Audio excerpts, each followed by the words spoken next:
की दुनिया का वो बेताज बादशाह, सबसे बड़ा ठग ऑफ हिंदुस्तान।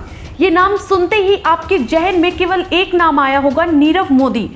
नीरव मोदी फ्रॉड की दुनिया का वो बादशाह है जिसने बैंक से लेकर सरकार को ऐसा ठगा कि किसी को कानों कान खबर तक नहीं हुई।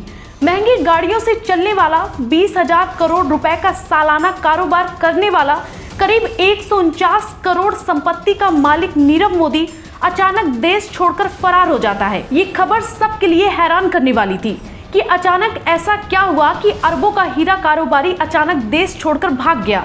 हीरो का कारोबार नीरव मोदी को विरासत में मिला था। कई पीढ़ियों ने जिस नाम को हीरे की चमक से चमकाया, उस नाम को नीरव मोदी ने मिट्टी में मिलाने में कोई कसर नहीं छोड़ी। नीरव मोदी की तलाश 192 मुल्कों की पुलिस कर रही थी। पंजाब नेशनल बैंक के लिए नीरव मोदी का नाम किसी बुरे सपने से कम नहीं।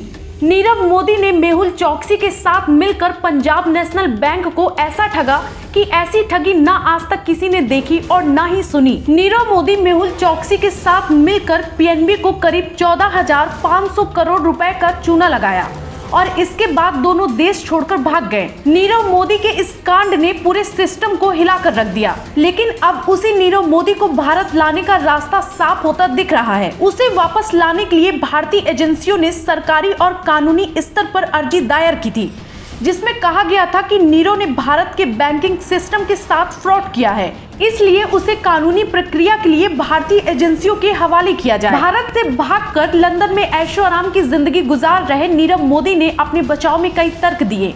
नीरव ने कहा कि वह भारतीय कानून का सामना करने को तैयार है, लेकिन उसे भारतीय एजेंसियों के हवाले न किया जाए। जब निचली अदालत ने उसे भारत को सौंपने का फैसला किया तो उसने हाईकोर्ट का रुख किया और अब हाईकोर्ट ने भी उसकी पिटीशन खारिज कर दी है।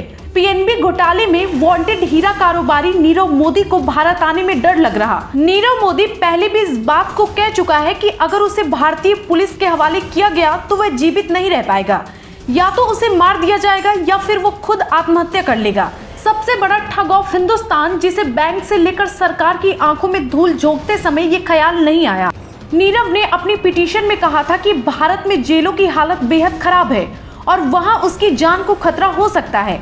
इसके जवाब में भारतीय एजेंसियों ने लंदन की अदालत को विस्तार में जानकारी दी और बताया कि नीरव सिर्फ बचने का रास्ता खोज रहा। अदालत ने इस आधार पर उसे भारत के हवाले करने का आदेश सुनाया। अदालत ने कहा कि नीरव को भारत के हवाले करने का फैसला ना तो नाइंसाफी है और ना ही किसी दबाव में लिया गया है। हाईकोर्ट में अपील खारिज होने के बाद अब नीरव मोदी सुप्रीम कोर्ट में याचिका दाखिल कर सकता है। यह याचिका उसे हाईकोर्ट का फैसला आने के 14 दिन के अंदर करनी होगी। इस पूरी खबर पर आप क्या राय रखते हैं, कमेंट बॉक्स में जरूर बताएं।